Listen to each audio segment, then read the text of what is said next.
Now, a perfect replica of KITT, the famous talking car from 80s TV show Knight Rider, has been sold on Trade Me. We thought we'd take it out for one last spin with its former owner and ask him why he's letting his childhood dream drive off into the sunset.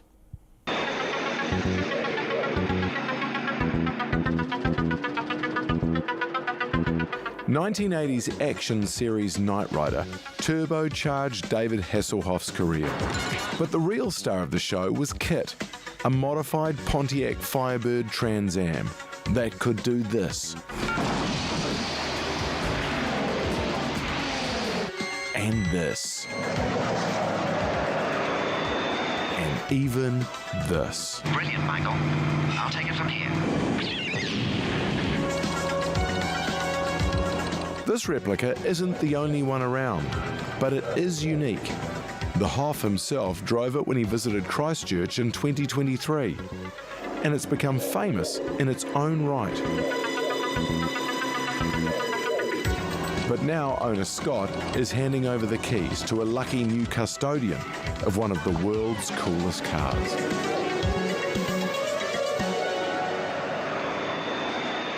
And Scott Harvey's here with us now. Thanks for taking the time to take a drive with us, Scott. We appreciate that. We've got a picture of you at age 9 inside KITT from Knight Rider. What did Knight Rider mean to you as a kid? Yeah, well, I guess it was just a cool car. As a 9-year-old boy growing up in the 80s, this black Trans Am turned up. It was sleek, it jumped over stuff, it drove on its own. It had a cool light at the front, and it was just cool. So I think every kid in the 80s sort of fell in love with it. And yeah, 49 years old and I'm still in love with the car. So that's how it started for me. How exactly did you make your dream come true? My wife and I went to a car show a few years back, and she asked me what my favourite car was, and I said KITT from Knight Rider. And she hadn't heard of the car or Knight Rider, so I Googled a photo, and a beat-up black Trans Am came up for sale on Trade Me. So I ended up purchasing it and spent the next 8 years turning it into KITT. So it was all done in the garage here. I had a lot of help from friends and people who know what they're doing, but a lot of work, a lot of money, a lot of frustration on the way through, but pretty pleased with what I wound up with. The result's amazing. What was the hardest bit to get right, Scott? Well, probably the Knight Rider parts, because you can you can restore a Trans Am to make it a functional car, but the dash, the nose, and all the electronics that go with it, there's vendors around the world that make these parts, but they don't fit in. So you sort of have to fabricate them yourselves to make them work. So say, luckily I had friends who knew what they were doing in that department.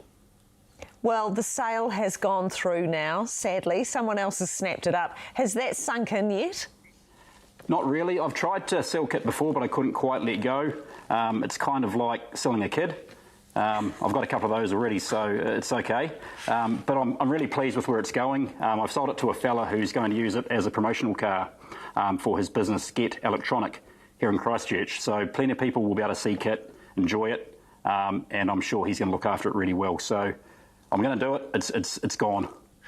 It's the car of your dreams. It's clearly the TV show of your dreams. Why are you selling it? So I've had it 8 years. It's a lot of hard work.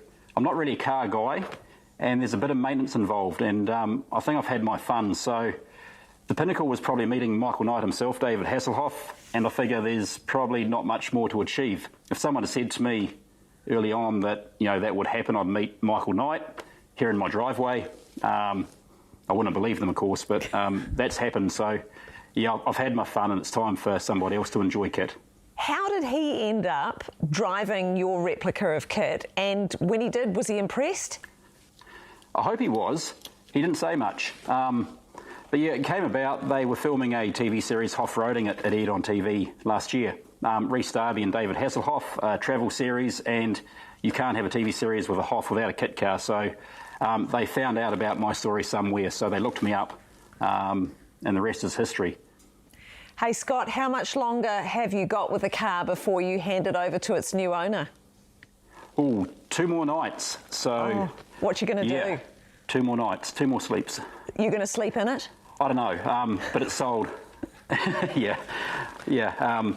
It'll be tough. It is sort of, there's a real attachment with the car, having built it, and the kids, worked on the car with me. They sort of grew up with KITT, and it feels like I'm letting go of part of my childhood, I guess. But yep, time to move on, and it is sold.